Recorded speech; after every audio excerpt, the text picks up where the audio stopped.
চলে যাওয়ার পরে মানে আইন শৃঙ্খলা পরিস্থিতি ওই সময় যেরকম ছিল, এই আজকে 4ই অগাস্টে এটা কি উন্নতি হয়েছে কি হয় না, এটা আপনারা আমাদের থেকে আরো ভালো বলতে পারবেন।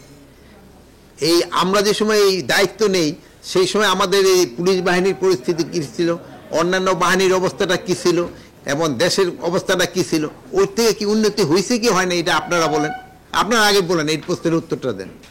হ্যাঁ, এই যে আপনারা তখন চুপচাপ, ওই উন্নতি হয়েছে কি হয় না এখন। হ্যাঁ, আপনারা ওখানে বলতেছে যে কাঙ্ক্ষিত উন্নতি হয়েছে কি হয় না, এই হলো কথা।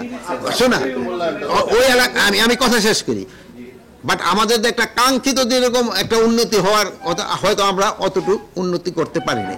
আর আমি একটা কথা সবসময় বলি, আমাদের দেশ স্বাধীন হয়েছে কত বছর? 54 বছর। আইন শৃঙ্খলা পরিস্থিতি যে খুব ভালো, এই 54 বছরে আমাদের কোনো মিডিয়ায় বা কোনো কিছুতে বা সাধারণ পারসেপশনও আছে কোথাও যে আমাদের আইন শৃঙ্খলা পরিস্থিতি খুবই ভালো। আমাদের আইন শৃঙ্খলা পরিস্থিতি মানে জনগণের মানে এই ডেভেলপ কান্ট্রিগুলি, স্পেশালি স্ক্যান্ডিনেভিয়ান কান্ট্রিগুলির সাথে তুলনা করেন, আমাদের ওই স্ট্যান্ডার্ডে আমরা কোনো সময় যেতে পারি নাই। আমরা হয়তো দোয়া করব আমরা না পারি, হয়তো ভবিষ্যতে যারা আসবে তারা যেন যেতে পারে, আমরা তো ওই স্ট্যান্ডার্ডে যেতে পারিনি। তো আমরা আমাদের লেভেলের থেকে আমরা চেষ্টা করে যাচ্ছি যতটা উন্নতি করা যায়। এই শোনেন, এই 3ই আগস্ট সম্বন্ধে একটা কিন্তু আতঙ্ক ছিল, 5ই আগস্টের সঙ্গে দেখেন তো কোনো ধরনের আতঙ্কের কোনো কারণেই নেই।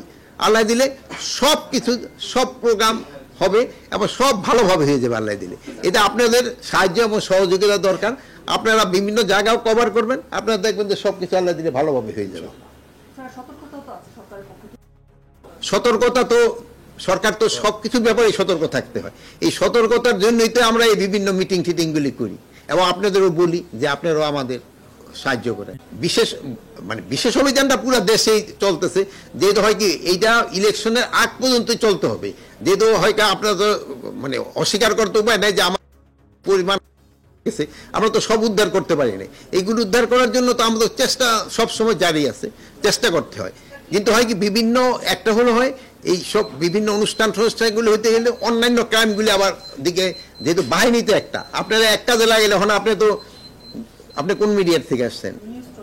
News studio. আপনি দেখুন এখন যদি আরেক উপদেষ্টা করে আপনি তো যাইতে পারতেছেন না।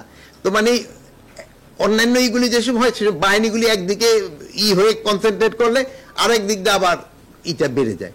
আরেকটা জিনিস হচ্ছে যে আপনি দেখছেন যে আমি গত শনিবার ওই মোহাম্মদ অনেক ছোট ছোট বাচ্চারা 4টারে ধরা মানে জায়গা ইসে দেওয়া হবে, তারা আসছে কিসে, আমি বললাম তুমি কেন চাপাতি নিয়ে মারতে গেলা?